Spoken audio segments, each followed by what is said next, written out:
This is the Marketing Hero podcast by ClearPivot, turning marketers into heroes.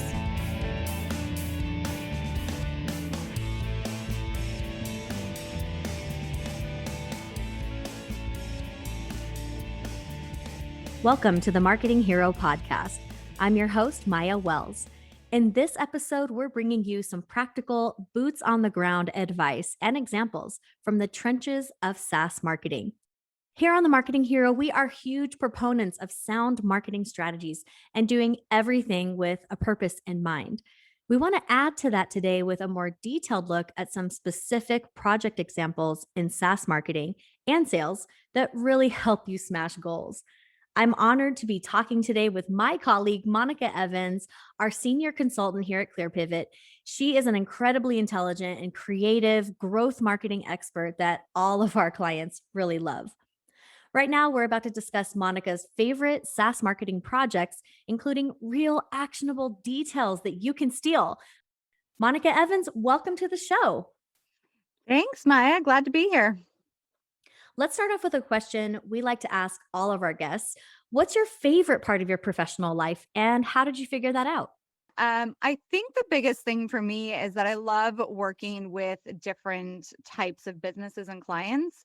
I think it really keeps things interesting and it keeps my mind stimulated. And I really like crafting, marketing collateral for those businesses or really doing in-depth integrations for some of my clients. And I think over the course of the last, I want to say 11 years now doing marketing, I feel like it's kind of evolved over time as well, from what I used to love doing when I was starting out marketing to what I love doing now.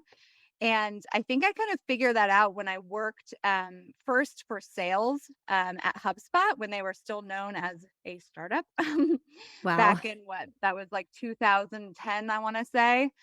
And I was in their sales department and I realized very quickly that I am not a salesperson, but I really loved the software that HubSpot had at the time and this kind of notion of inbound marketing and what that means for clients.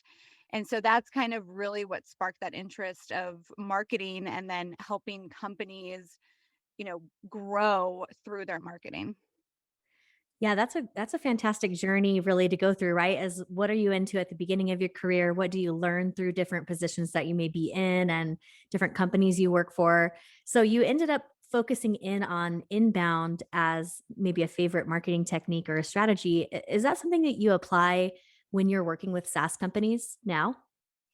Oh, most definitely. I think with anything now, very little do you do, kind of direct mail. And although there are SaaS companies that do a really kick-ass job with doing some direct mail, but that always goes in line with inbound.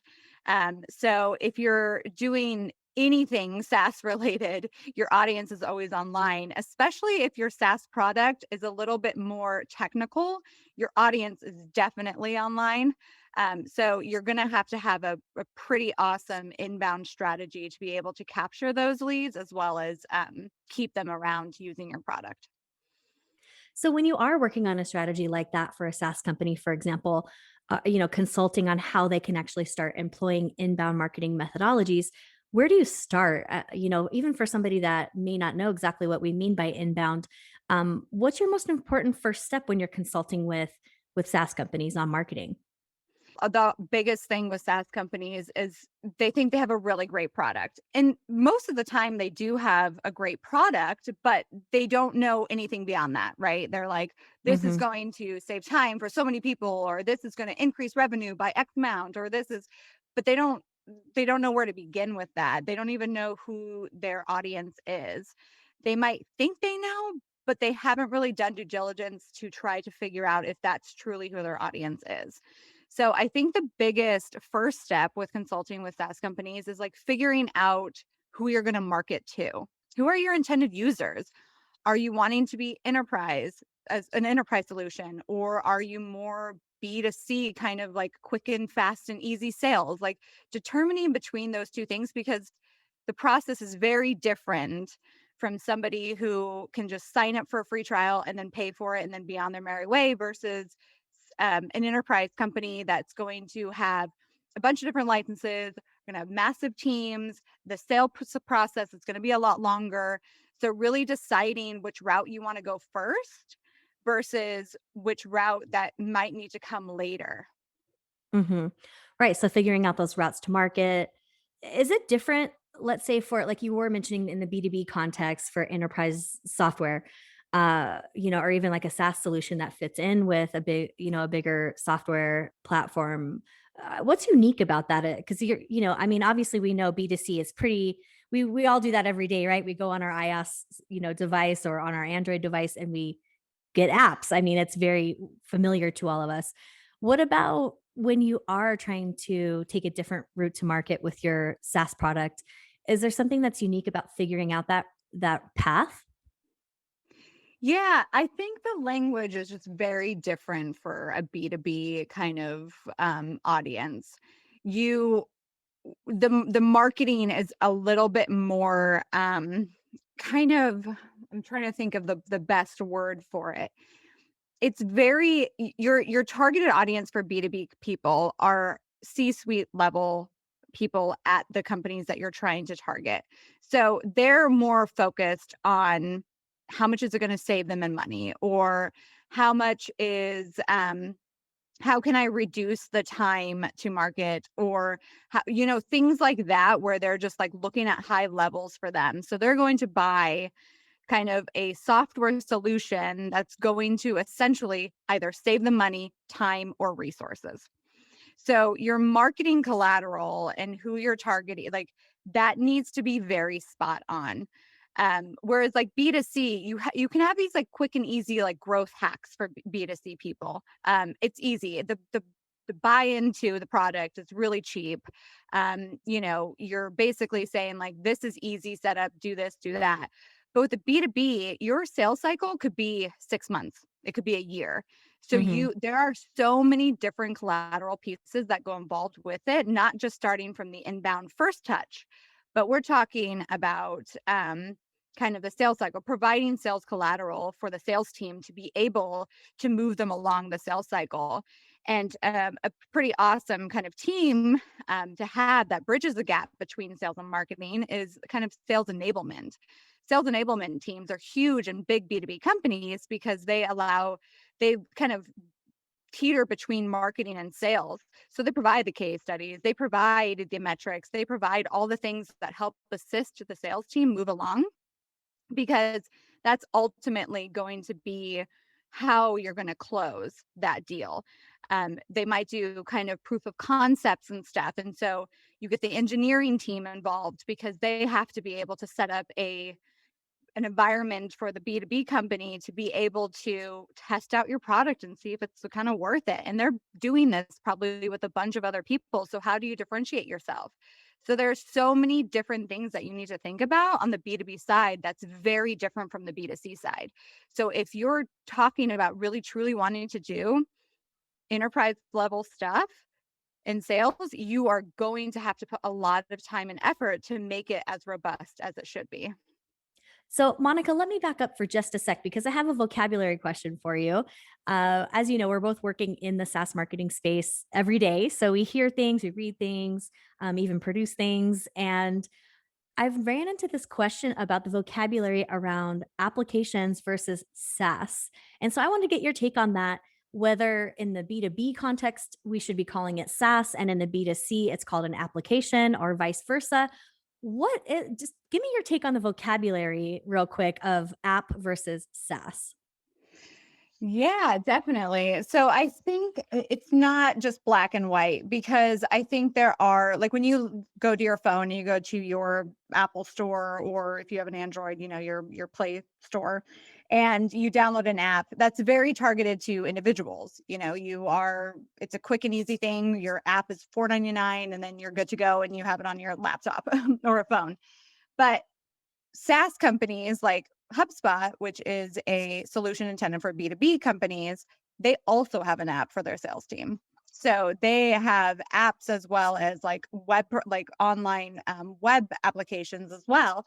So you can't really say all apps are for B2C and all SaaS products are technically B2B. They're very interchangeable. SaaS is SaaS, regardless of if it's for a B2B company or a B2C individual. Makes sense. So, if we move on from that basic definition, how do you actually have a successful SaaS product? So, from your experiences in the industry, have you seen any patterns? Have you seen anything that works well when people are doing marketing and sales right? How do you become successful with your SaaS product? Yeah, I think the biggest thing with companies is that they get so fixated on getting users, right? They want somebody to sign up for their SaaS company or their SaaS product. They want them to use it. And they just, because their product is so great, they think that the users are just going to use it daily. That's not always the case. So, yes, you've got them to sign up for your SaaS product and they've logged in, they've created an account, all great. But what beyond that, like are you tracking usage? Are you sending out follow-up emails? Do you have training and doc information to send to them? That's what truly makes a successful SaaS product, is everything beyond that first initial sign up. Setting up workflows that basically, will be like, hey, I noticed that you signed in today. Are you having any troubles? We have this great training doc. Or if you have something like Canva, for instance, if you sign up for Canva and you're creating PDFs or illustrations, and Canva will send an email being like, hey, I noticed that you were trying to create an image for Facebook. Here are some great templates that you can use to get you started. Those type of things. And I think one of the greatest things that I feel like one of the companies that I work for is Bitfusion. And they are a custom GPU accelerator and also a platform to help data scientists build AI applications.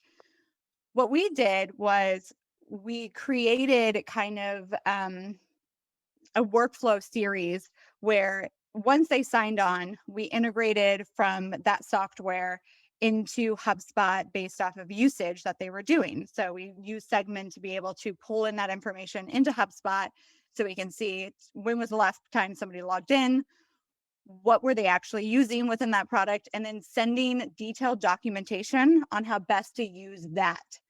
And there would be a series of emails that would kind of follow up, and that increased engagement by like 3 times. And the more that you encourage people to use your product, the more that you give them opportunities to get training docs or give past experiences people have done, like get people that are going to utilize your product more. And then they're going to ultimately then become advocates for your product. Yeah, definitely a good point on going beyond just the initial sign up and helping people to get the most out of your product, really. And so, is that mostly a marketing endeavor, do you think? Who it would be involved in that process? Let's say in a big SaaS company where there's lots of different people working on marketing and sales. Who gets their hands in the pie when you're trying to construct that experience for the users? I think you kind of work along all teams. I mean, the marketing is probably generating the content, but you're getting that information from the engineer team on like how to use the product, Hmm. tutorials, like that kind of stuff. You're also working with the customer success team of like, hey, what can we, utilize here? And sometimes though, if you're a startup like SaaS company, you don't have all of those departments, right? You don't Right. have marketing, you don't have sales, you don't have customer success, sales enablement, all these things, but you do have an engineer person and you do have a marketing person. And Hmm. those two are what you need, because the engineer knows how to use the product. The marketing knows how to write it in a clear understanding that resonates with the audience because it's not so technical. But you can create those type of things. I just think that you need to include more than just marketing, because the engineer has all the data on the back end on how are they using the products, how are they doing this or that, and that's valuable information for the marketing team to be able to be like, okay, this is where we see that our users are dropping off on the 3rd day and never coming back. Right. So definitely having that integrated approach and reaching toward that same goal together, which is, it kind of reminds me of, and I've worked with you for a while. So I know that you have always been, since I've known you, a big proponent of really connecting sales and marketing, which kind of reflects that connection of product and marketing on that other side. And I know that you work a lot kind of in that space of between sales and marketing in like so many different intricate ways of examples that we could talk about. Like on that end of things, since you do work in that every day, why do sales and marketing have to work so closely together? And then you can maybe also talk about how product fits in there. Why are these bridges so important? Because I think a lot of companies end up having really differentiated departments, between sales, marketing, product, and sometimes these people don't even talk to each other much. I've talked to some other guests before, and people that I know in the industry who complain about that, right? And it's like, product Mhm. doesn't understand why marketing is putting out this message, and sales needs a different type of collateral than what they're receiving from marketing, for example. So we see the ways that problems can happen. Why is the process of creating bridges there so important for SaaS companies?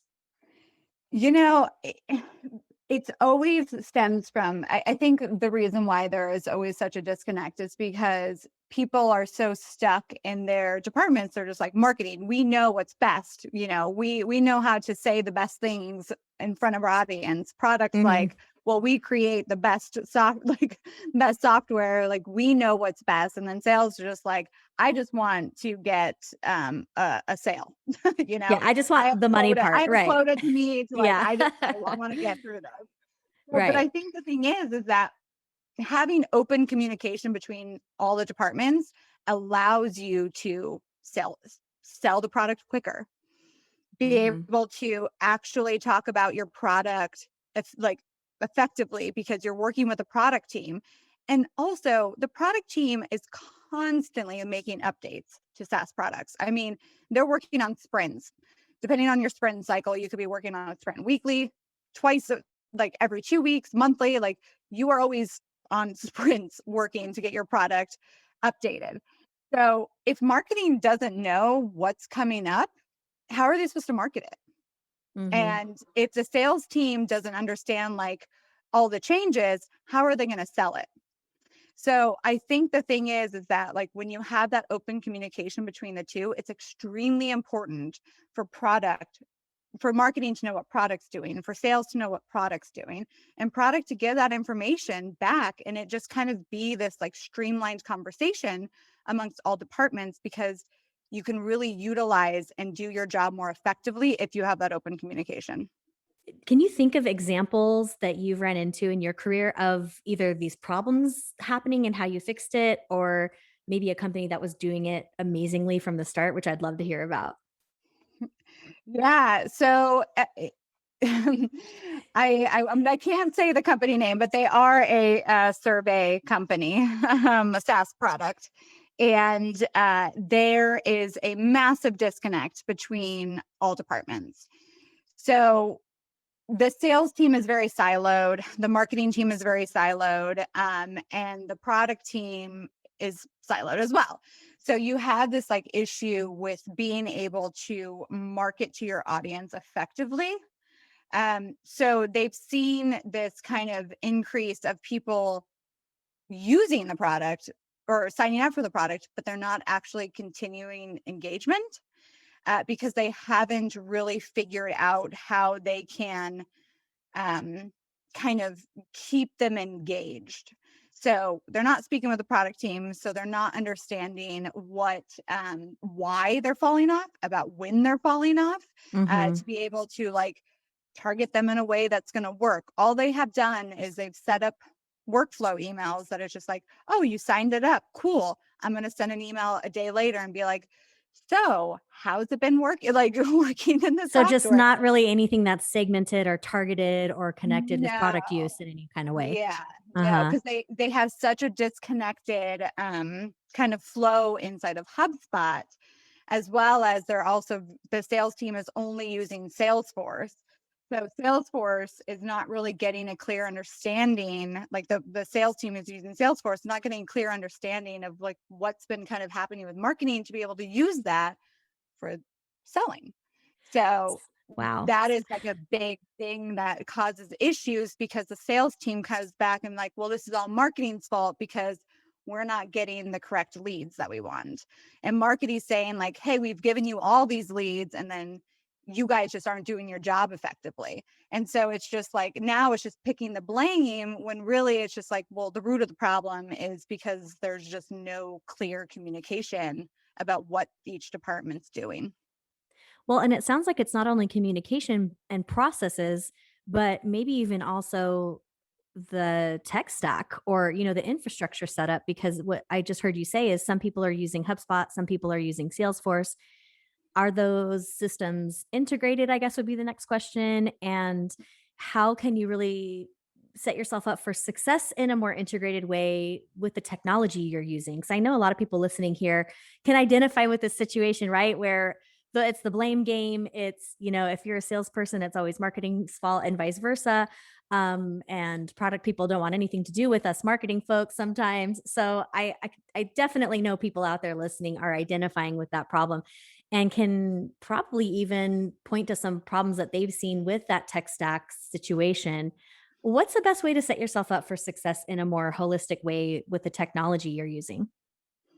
Yeah, I mean, the beauty of being a startup is that you can start from scratch. And structure from the beginning is extremely important. So, kind of, if we go back to what we talk about, what is the most important thing with consulting for SaaS companies, how I talked about like figuring out your kind of routes to market and intended users, Mhm. it's also this.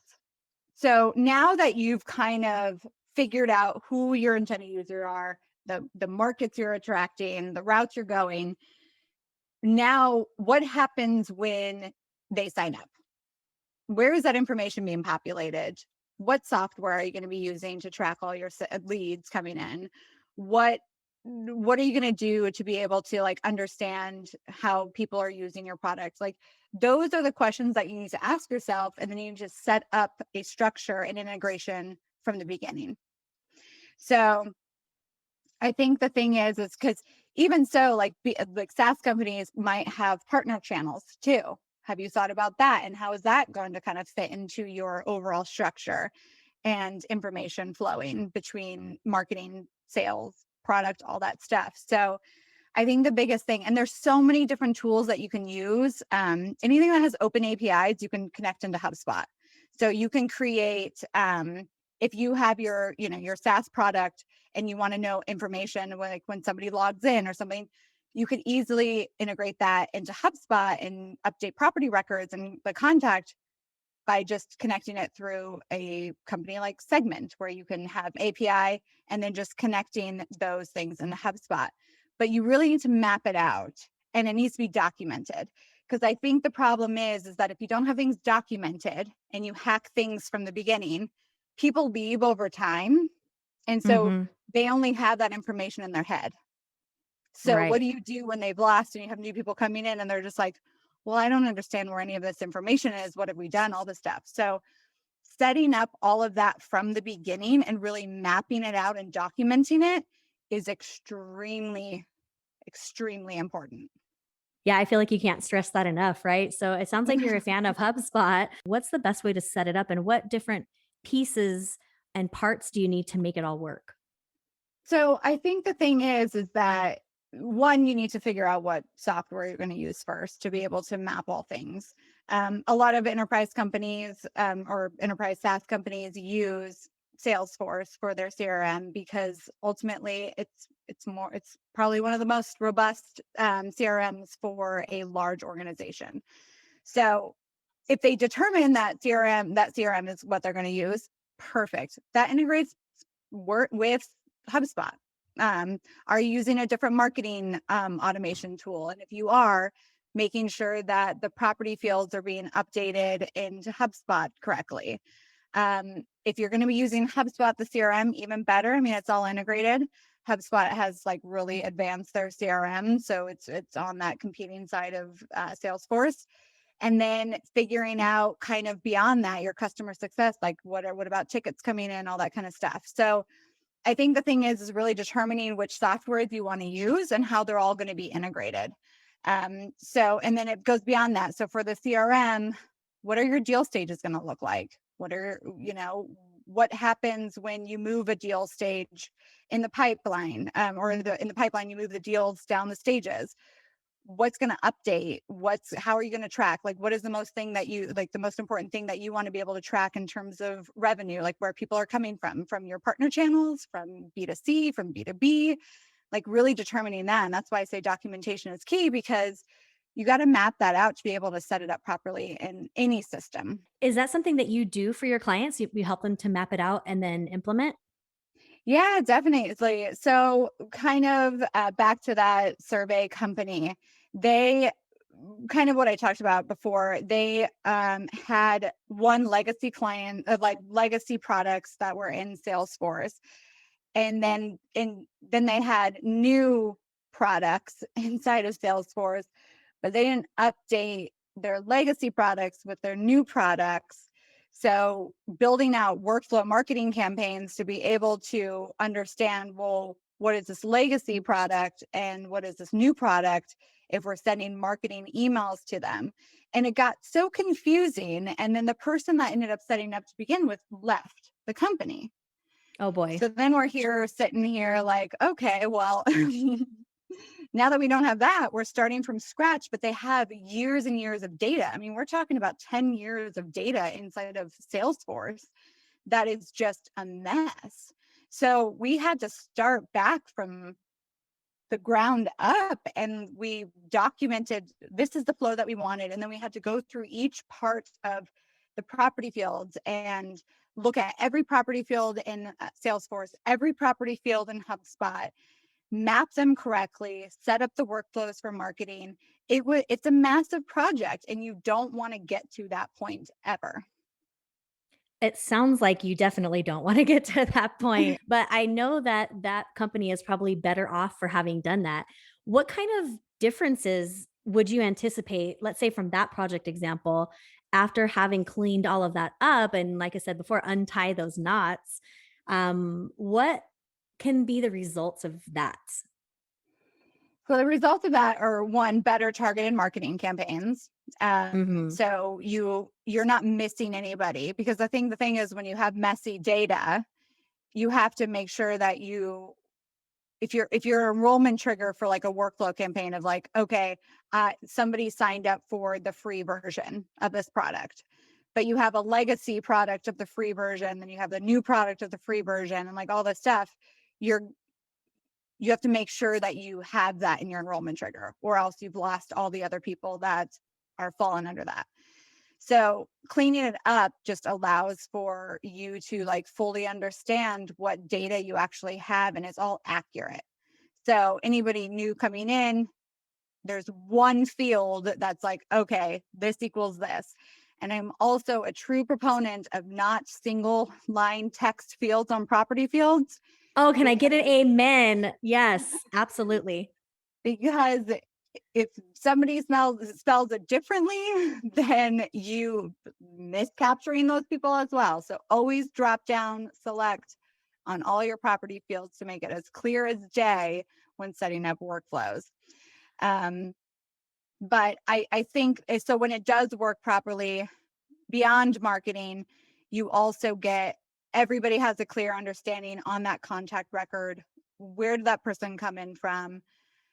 What deal stage are they in, and then how much revenue have they generated, and then the reports that you get are going to be so robust, because your information in your CRM, or your marketing automation tool, is so accurate that you're going to have a clear understanding of what is actually giving you the best revenue. And it follows then that having that clear data, especially on revenue, is super important when you're working with something like partner channels, right? So you just mentioned maybe people might be working with partners to sell into big, huge companies, like Oracle or something like that. They have this whole partner network of apps that can integrate, and like there's many big software companies with marketplaces, right? And so there may be partner channels out there. There may be other ways of selling. Do you think having this clear, structured data is important for tracking partner relationships and where the money is flowing? Oh, most definitely. I mean, when I worked for Zero Weight State, they basically a product lifecycle management software. but they partner with Oracle and their sales team. Because Oracle has some solutions that they offer, zero weight states products live inside of Oracle. And so we've set up kind of a big partner program with them. And so we wanted to know how much of revenue did we get from our partnership with Oracle versus what we did by just selling our software on our own. And if you don't have a clear setup for that stuff, then you will never truly understand what partners kind of bring in the most revenue for you. And then once you have that information, you're able to be like, okay, well, maybe this partner, maybe we should reduce the cost that we're spending on this partnership and dump that money somewhere else that's actually working. But you'll Mm-hmm. never be able to understand that if you don't have it set up properly where you can capture the data that's coming from different channels. Right. I mean, if you don't have the data, how can you analyze it? Right. So, I mean, it definitely makes sense to get that structure in place. Definitely. Yeah. I think that's the biggest thing is SaaS companies want to know so much information, but it takes so much time and effort to dig into data to even come up with some sort of reporting. And I promise, I promise you and the people listening that if you just set it up properly, you will be able to pull any reports you want. Yeah, it's definitely setting that correct foundation. It can be really tempting to focus on, the cool, sexy, fun video campaigns we want to do in marketing and the ads we're going to put out there and, things like user groups or community. And it's like, okay, yeah, so those things are all very fun and very effective if you do them right. But without the structure, it doesn't do much, right? I mean, I've heard you complain about things like user groups. What do you have against user groups? Tell me a little bit more about that.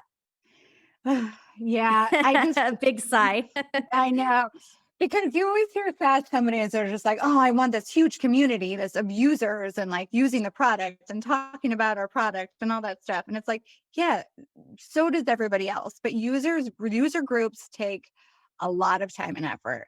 So instead of focusing all your energy on creating and trying to get user groups up and running and community and stuff, like, you need a lot of collateral. You need a lot of engagement. So if you are a small startup company that needs to promote their product so you can start making money, user group is not your answer. Like you can focus on user groups later when you've actually established yourself. HubSpot didn't come out the gate with a user group and a community the first year that they started their product, like their company. It took years and years and years and years to build that. And that's because they have such a robust like marketing program with all the collateral pieces they have, not just on the marketing side for like how to, create the best blog post or, for SEO. But beyond that, we're talking about use like knowledge based tools that user groups are using in a community.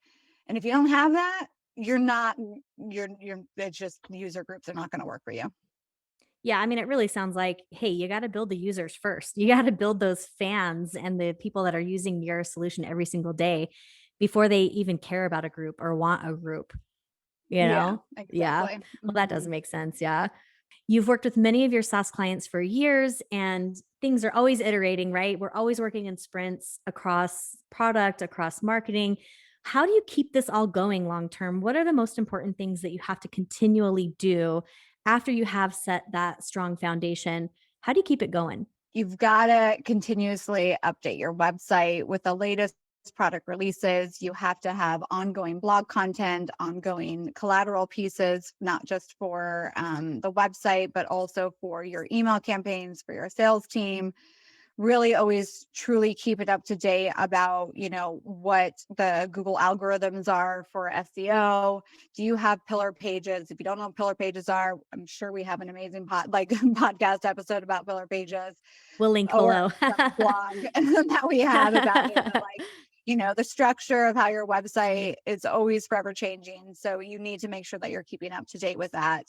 Having a pretty robust education center for your product, and then the customer success team is huge. I think we forget about that sometimes because marketing is always like the front face and center, but the customer success team is like really what keeps it going. It keeps people engaged. It keeps touch points. It teaches like it gets your users continuously using your product. And I think those are the type of things that you should really keep in mind when, you've started getting users, you started making money, but to continuously grow, you need to make sure that you're doing all those things.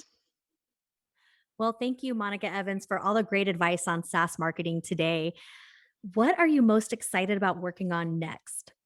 I am actually excited about, they're not particularly a SaaS company, but they are a law firm, and I'm doing a pretty intense integration between their law, I would say it's a CRM and HubSpot, and setting up HubSpot for in connecting it into all of their things. So Kixie, which is a call tracking software that's kind of inside of HubSpot. Clio Manage is kind of their law firm area, and it's all being integrated inside of HubSpot. And it's been a pretty awesome project because HubSpot has like all of these new features and stuff that have just been launched, and I'm really diving into those things. And I just really get a kick out of that kind of stuff. Like I like mapping things out, how things are going to work, and doing the integrations. I think it's just it's one of those things that keeps things interesting. Thank you for sharing all of your insights. We really appreciate your time on the podcast today, and we'll see you next time.